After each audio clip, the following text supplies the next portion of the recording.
Padre, del Hijo y del Espíritu Santo. Amén.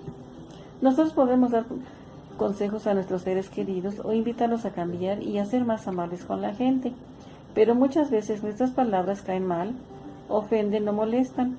Por eso conviene pedir luz al Señor para encontrar la palabra justa y el momento justo, pero también orar por ellos, entregarlos todos los días al Señor y pedirle que Él con su gracia los vaya cambiando poco a poco. Padre nuestro que estás en el cielo, santificado sea tu nombre. Venga a nosotros tu reino, hágase Señor tu voluntad, así en la tierra como en el cielo. Danos hoy nuestro pan de cada día, perdona nuestras ofensas, como también nosotros perdonamos a los que nos ofenden. Y no nos dejes caer en tentación, mas líbranos y guárdanos de todo mal. Amén. En el nombre del Padre, del Hijo y del Espíritu Santo. Amén. Adiós chicos, cuídense mucho y que Dios me los bendiga.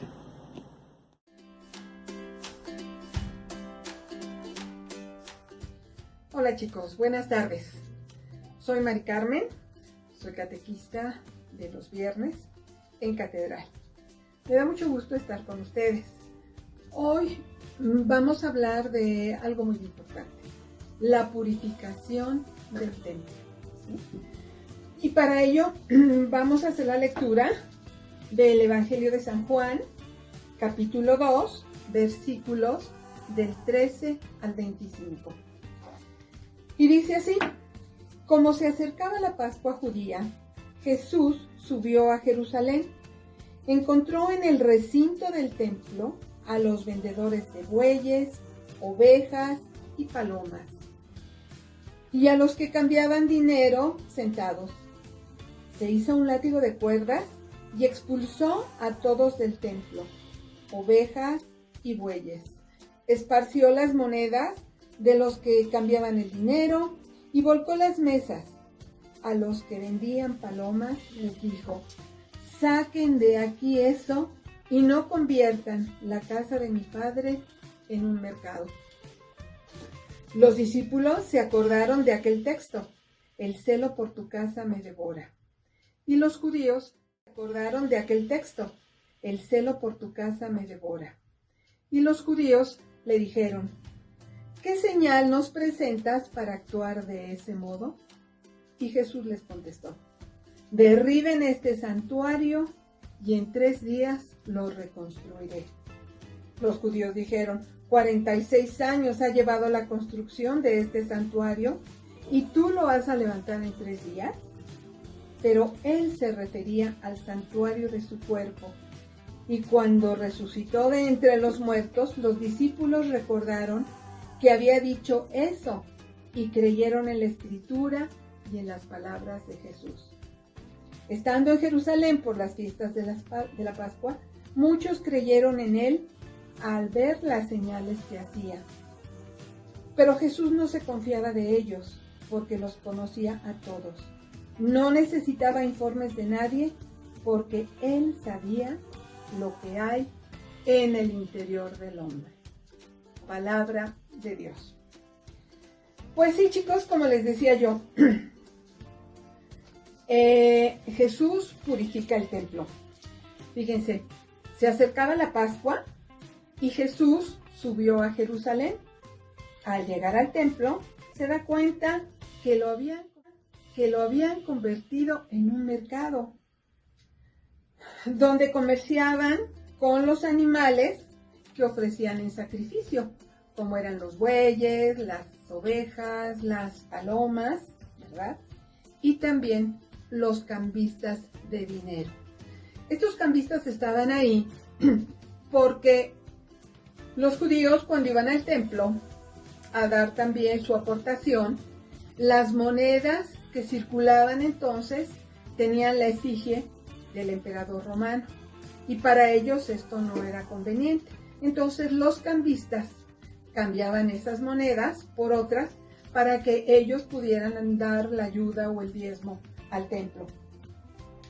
Pues bien, Jesús purifica el templo, hace un látigo de cuerdas y expulsa a los vendedores de animales.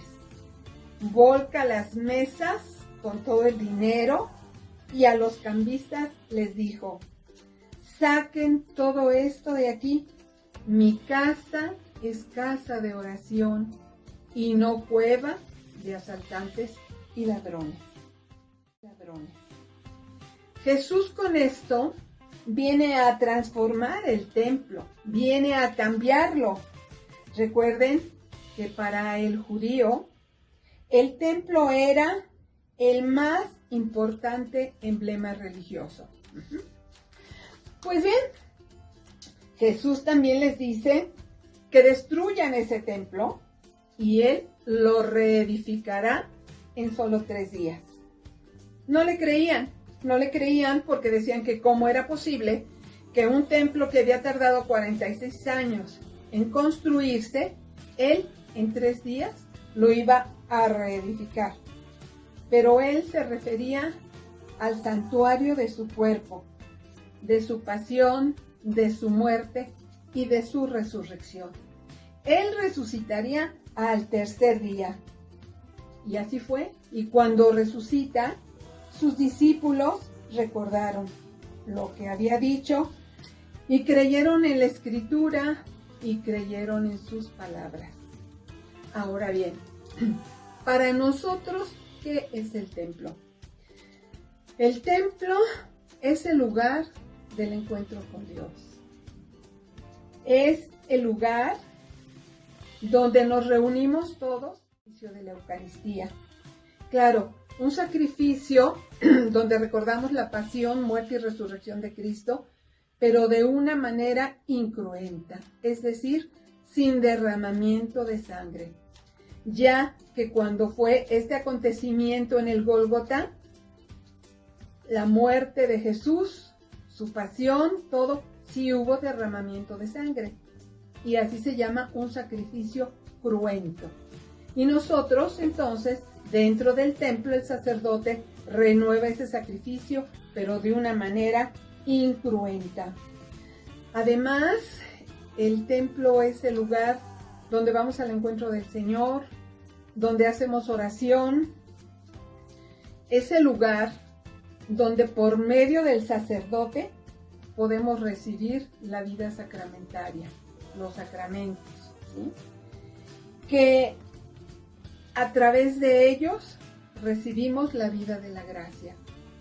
Recuerden bien, ¿qué es la gracia? La gracia es un don sobrenatural que Dios nos da para ser cada día más santos, para ser cada día mejores, ¿sí? Pero cuando viene el pecado fractura esa relación íntima del hombre con Dios.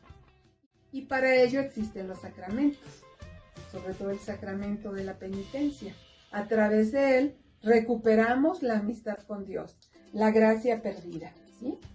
Entonces, el templo es el lugar a donde vamos a orar, a donde vamos a recibir estas gracias que Dios nos da a través de la oración, a través de sus ministros, los sacerdotes, y en fin.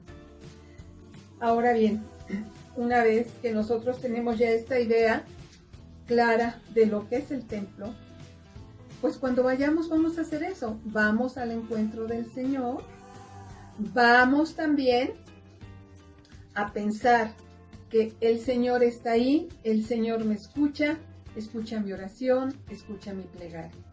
El templo es un lugar de respeto, de silencio.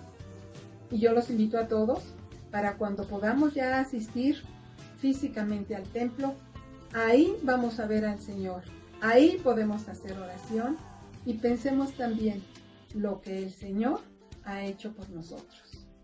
Bueno chicos, pues eso es todo. Les deseo que se cuiden mucho, ojalá que pronto nos veamos. Y vamos a hacer nuestra oración final. En el nombre del Padre, y del Hijo, y del Espíritu Santo. Amén.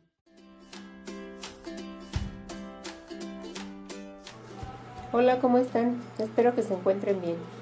Hoy vamos a ver la vida de un santo, un gran santo, San Juan de la Cruz. San Juan de la Cruz nace en el año de 1542 en Fontiveros, un pequeño pueblo de Ávila, en España. Es el segundo hijo de los tres de Gonzalo Yepes y de Catalina Álvarez, modestos tejedores.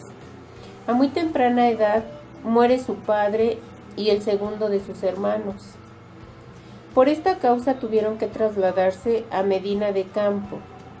Su infancia y adolescencia de Juan de Yepes está rodeada de mucha pobreza y gran miseria. Recibe ayuda de las instituciones de caridad y así logra asistir al colegio de los niños de la doctrina, ayudando en las labores del convento, en misa, recolectando las limosnas. Juan intentó varios oficios, pero no se lograba ni uno. Es que Dios tenía para él otros planes y se los mostró. Entró como ayudante de enfermero en el hospital de Nuestra Señora de la Concepción en Medina, especializándose en la curación de enfermedades contagiosas. Su vocación religiosa lo lleva a los 21 años a ingresar en los Carmelitas de Medina con el nombre de Juan de Santo Matías. En agosto de 1568 abandona Salamanca para acompañar a Teresa de Jesús en su fundación femenina de Valladolid. Poco después funda el primer convento carmelitano de la Orden de los Carmelos Descalzos. Aquí se desempeña como maestro de novicios. El 28 de noviembre de 1568, ceremonia en la que cambia su nombre por el de Fray Juan de la Cruz. Aquí se los presenta Juan de la Cruz. Al unirse San Juan de la Cruz con Teresa de Jesús para la fundación de los conventos, se crea una gran envidia y enojo de sus superiores, que la noche del 3 de diciembre de 1577 es apresado y trasladado a Toledo. En una oscura y angosta celda durante más de 8 meses, en este abandono total escribe un gran poema de amor titulado Cántico Espiritual, otro llamado Romances y el poema de La Fontaine. En este encierro sufrió mucho maltrato. Durante este tiempo no le permitían ni cambiarse de hábito ni ropa interior. Juan planea su fuga y logra escaparse. En medio de la noche, se refugia en el convento de las Carmelitas Descalzas, que estaban muy próximas en donde estaba la prisión. Es trasladado al hospital de Santa Cruz, donde convalece por mes y medio. En esta convalecencia también escribe el poema de la noche oscura del alma. Su encarcelamiento dio mucho fruto. Los papas Pío V y Gregorio XIII aceptaron la orden de los carmelitas de ambos sexos. A Juan de la Cruz le gustaba retirarse al desierto rocoso de Segovia, dedicado solo a los rezos y a la meditación. Cuando Juan bajaba del desierto, se dirigía especialmente a los hospitales, a llevarles suculentos alimentos a los enfermos, y no descansaba hasta llevarles los mejores alimentos.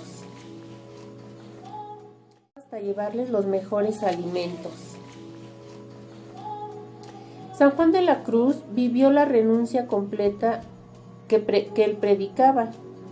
Reunió en sí mismo la luz de la sabiduría divina. Después de 3 meses de sufrimiento muy agudo, el santo falleció el 14 de diciembre de 1591.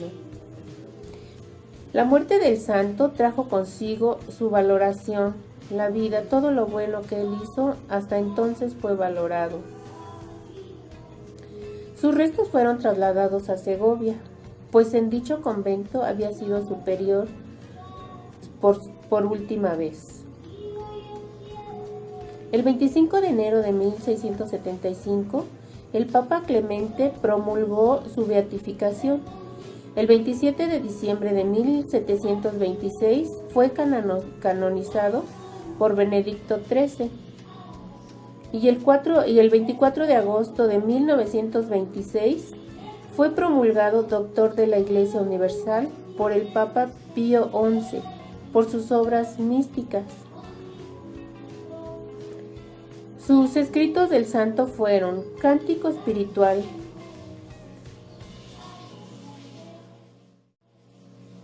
La subida al Monte Carmelo, La noche oscura del alma, Llama viva de amor, entre otras. Y así fue reconocido San Juan de la Cruz por sus obras místicas. Esto es a grandes rasgos la vida de San Juan de la Cruz. Todavía hay mucho por contar de San Juan de la Cruz. Los invito a que lean sus poemas, muy hermosos, todos dirigidos al alma, al dejarse uno atrapar por Dios. Los invito a que lean sus poemas. Gracias, nos vemos pronto.